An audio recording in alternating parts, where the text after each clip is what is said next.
وقال الله تعالى في شأن حبيبه مخبرا معاقبا إن الله وملائكته يصلون على النبي يا أيها الذين آمنوا صلوا عليه وسلموا تسليما شکریہ السلام والسلام علی سیدنا رسول اللہ وعلى آلك وأصحابك يا سيدي يا حبيب الله الصلاة والسلام عليك يا سيدي يا رحمة للعالمين وعلى آلك وأصحابك يا سيدي يا شفيع المسلمين.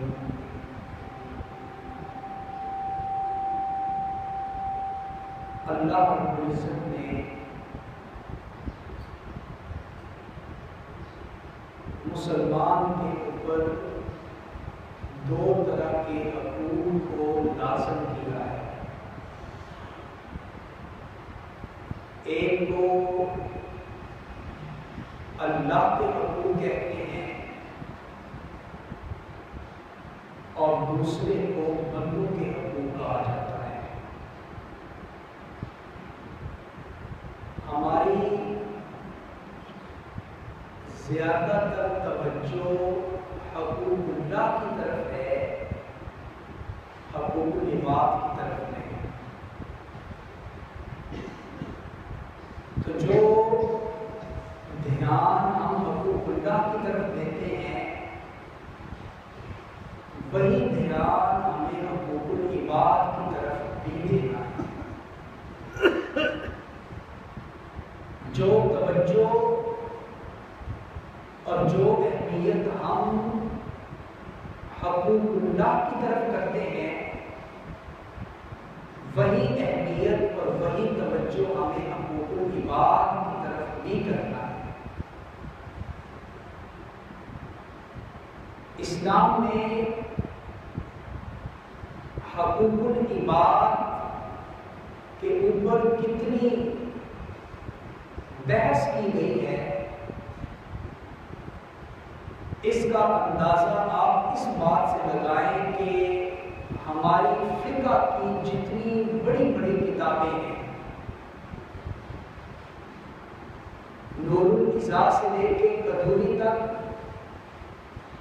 اور کنز الدقائق سے لے کے ہدایہ تک، یہ ہماری فقہ کی بڑی بڑی کتابیں ہیں جو مدارس میں پڑھائی جاتی ہیں. تو ان کتابوں کا فقط 1/4 حصہ عبادات کے اوپر مشتمل ہے اور باقی جو 3 حصے ہیں وہ سارے کے سارے حقوق العباد کے اوپر مشتمل ہیں. یا اس کو اور ہم آسان کریں تو یوں سمجھیں کہ اگر ہم اسلام کے 4 حصے کر لیں تو ان 4 حصوں میں سے فقط 1 حصہ عبادات کے اوپر مشتمل ہے، اللہ کے حقوق کے اوپر مشتمل ہے، جس کو ہم وضو، غسل، تیمم، نماز، روزہ، عمرہ، حج کہتے ہیں. صرف 1 حصہ حقوق اللہ کے اوپر مشتمل ہے اور جو اسلام کے اور دین کے باقی کے 3 حصے ہیں وہ سارے کے سارے حقوق العباد کے اوپر مشتمل ہیں. اور پھر حقوق العباد کی اہمیت اس لیے بھی زیادہ ہے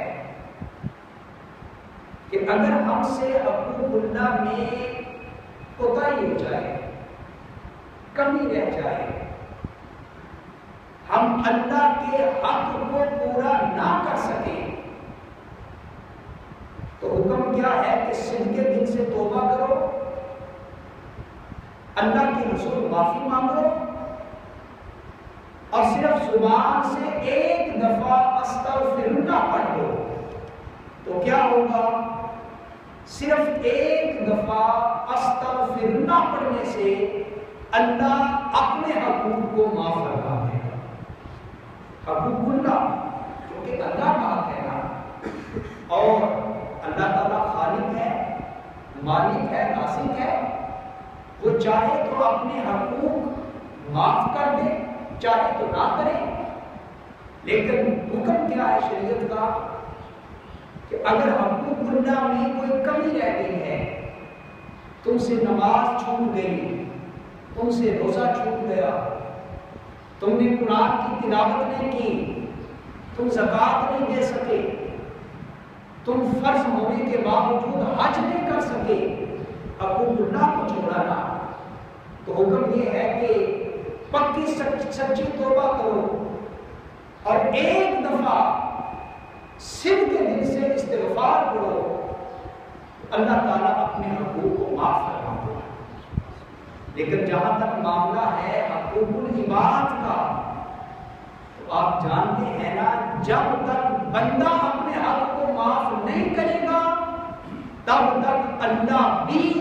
اس بندے کو معاف نہیں کرے گا۔ اس کو ایک مثال کے ساتھ یوں سمجھیں کہ میں نے کسی کا مالی حق ضائع کیا ہے، میں نے کسی کا مال کھا لیا، کسی کے مال کے ساتھ میں نے ہیرا پھیری کر لی، یا میں نے کسی کی عزت پہ حملہ کیا، میں نے کسی کی آبرو پہ حملہ کیا، میں نے کسی کا دل دکھا دیا، میں نے کسی کو گالی دے دی، میں نے کسی کے ساتھ زیادتی کر دی، تو صرف توبہ کرنے سے میرا یہ گناہ معاف نہیں ہوگا جب تک کہ وہ بندہ مجھے معاف نہ کرے میں نے جس کے ساتھ زیادتی کی ہے۔ تو اس لیے حکم یہ ہے کہ حقوق اللہ کی طرف بھی توجہ کرو، لیکن حقوق اللہ کے ساتھ ساتھ حقوق العباد کی طرف بھی زیادہ توجہ کرنے کی ضرورت ہے۔ اور اسی لیے علماء نے لکھا کہ جو نابالغ بچے ہوتے ہیں، چھوٹے بچے، ان کو بلا وجہ نہ ڈانٹو۔ بعض لوگوں کو شوق ہوتا ہے نا بچوں کے اوپر چڑھائی کرنے کا، بچوں کے اوپر غصہ نکالنے کا، بچوں کو ڈانٹنے کا، انہیں مارنے کا۔ تو علماء نے لکھا کہ بلا وجہ نابالغ بچوں کو، چھوٹے بچوں کو نہ ڈانٹو، انہیں مت سزا دو، ان کا دل نہ دکھاؤ، اس لیے کہ اگرچہ تم نے معافی بھی مانگ لی، چھوٹے بچے سے معافی بھی مانگ لی اور اس بچے نے تمہیں معاف بھی کر دیا، تب بھی اللہ تمہیں معاف نہیں کرے گا،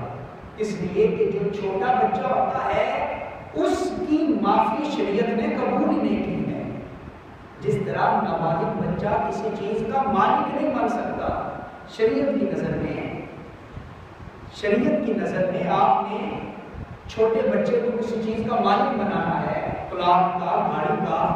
تو قانونی کارروائی تو ہو جائے گی، لیکن شریعت کی نظر میں نابالغ بچہ نہ کسی چیز کا مالک بن سکتا ہے اور نہ ہی وہ کسی چیز کو معاف کرنے کا اختیار ہے۔ اس لیے کہا کہ چھوٹے بچوں کو بلا وجہ تنگ نہ کرو، اس لیے کہ یہ چیز حقوق العباد میں آتی ہے اور اللہ اپنے حق کو معاف کر دیتا ہے، لیکن اللہ بندوں کے حقوق کو معاف نہیں کیا کرتا۔ ایک حدیث پڑھی، اور جب بھی وہ حدیث نظر سے گزرتی ہے تو جسم کانپ جاتا ہے اور رونگٹیں کھڑی ہو جاتی ہیں۔ میں چاہوں گا کہ آپ بھی حضور نبی کریم صلی اللہ علیہ وسلم کا یہ فرمان ذرا غور سے سنیں، ذرا توجہ سے سنیں حضور نے کیا فرمایا۔ حضور نے اپنے صحابہ سے پوچھا کہ اے صحابہ مجھے بتاؤ مفلس کون ہے، غریب کون ہے؟ تو اگر آج کے اس دور میں آپ سے پوچھا جائے یا مجھ سے کوئی پوچھے کہ غریب کون ہے تو ہمارا یہی جواب ہوگا، جس کے پاس پیسہ نہ ہو، جس کے پاس دولت نہ ہو، جس کے پاس ذاتی گھر نہ ہو، جس کے پاس کوئی بینک بیلنس نہ ہو، وہ غریب ہے، وہ مفلس ہے۔ تو حضور نبی کریم صلی اللہ علیہ وسلم نے جب اپنے صحابہ سے پوچھا کہ اے صحابہ بتاؤ مفلس کون ہے، تم مفلس کسے کہتے ہو، غریب کسے کہتے ہو؟ تو صحابہ نے عرض کی یا رسول اللہ صلی اللہ علیہ وسلم ہمارے نزدیک مفلس وہ ہے کہ جس کے پاس درہم نہ ہو، جس کے پاس دینار نہ ہو، کیونکہ اس دور کی کرنسی یہ تھی۔ تو صحابہ نے عرض کی حضور جس کے پاس درہم نہیں وہ مفلس، جس کے پاس دینار نہیں وہ مفلس۔ سنیں اللہ کے نبی نے کیا فرمایا؟ حضور نے فرمایا نہیں، تمہارے نزدیک تو مفلس وہ ہے کہ جس کے پاس درہم دنانیر نہیں، پیسہ نہیں، دولت نہیں، جائیداد نہیں، لیکن سنو اللہ کی بارگاہ میں اور اللہ کے نزدیک مفلس وہ ہے کہ جو کل قیامت کے دن اللہ کی بارگاہ میں حاضر ہوگا تو اس کے پاس نیکیوں کا بہت بڑا ذخیرہ ہوگا، نمازوں کا ثواب اس کے پاس، زکاتوں کا ثواب اس کے پاس، قرآن کی تلاوت کا ثواب اس کے پاس، عمرے کا ثواب اس کے پاس، حج کا ثواب اس کے پاس، صدقے خیرات کا ثواب اس کے پاس۔ لیکن کیا ہوگا کہ اس بندے نے دنیا میں حقوق العباد کو پورا نہیں کیا ہوگا، اس نے دنیا میں کسی کا دل دکھایا ہوگا، کسی کے ساتھ زیادتی کی ہوگی، کسی کے مال پہ حملہ کیا ہوگا، کسی کی آبرو پہ حملہ کیا ہوگا، کسی کے ساتھ جھگڑا کیا ہوگا، کسی کو گالی دی ہوگی، کسی کا دل دکھایا ہوگا۔ تو کیا ہوگا جب وہ نیکیوں کے ذخیرے کے ساتھ اللہ کی بارگاہ میں حاضر ہوگا تو دنیا میں اس نے جس کے ساتھ ظلم زیادتی کی ہوگی وہ سارے کے سارے بندے اپنا حق دینے کے لیے اللہ کی بارگاہ میں حاضر ہو جائیں اور وہ کہیں گے کہ اے باری تعالیٰ یہ تو وہ بندہ تھا کہ جس نے دنیا میں میرے ساتھ یہ زیادتی کی، اس نے دنیا میں میرے ساتھ یہ ظلم کیا، اس نے دنیا میں میرے ساتھ یہ زیادتی کر دی۔ تو پھر چونکہ قیامت کا دن انصاف کا دن ہے، عدل کا دن ہے، قیامت کے دن ہر بندے کو اس کا پورا حق دیا جائے گا۔ تو جب وہ لوگ دعویٰ کریں گے رب کی بارگاہ میں تو کیا ہوگا؟ حضور نے فرمایا اللہ پاک حکم دیں گے کہ اس بندے کے نامہ اعمال سے نیکیوں کو نکالا جائے اور حق داروں میں اس کی نیکیوں کو تقسیم کر دیا جائے۔ اور پھر کیا ہوگا؟ دیکھتے ہیں اس کی نمازوں کا ثواب ایک لے کے جا رہا ہے، زکاتوں کا ثواب دوسرا حقدار لے کے جا رہا ہے، اس کے عمرے کا ثواب تیسرا لے کے جا رہا ہے، حج کا ثواب چوتھا لے کے جا رہا ہے، اس کے صدقے خیرات کا ثواب پانچواں لے کے جا رہا ہے۔ حضور نے فرمایا دیکھتے ہی دیکھتے اس کے نامہ اعمال سے ساری نیکیاں ختم ہو جائیں گی، لیکن حقدار ابھی بھی باقی ہوں گے، حقدار باقی ہوں گے،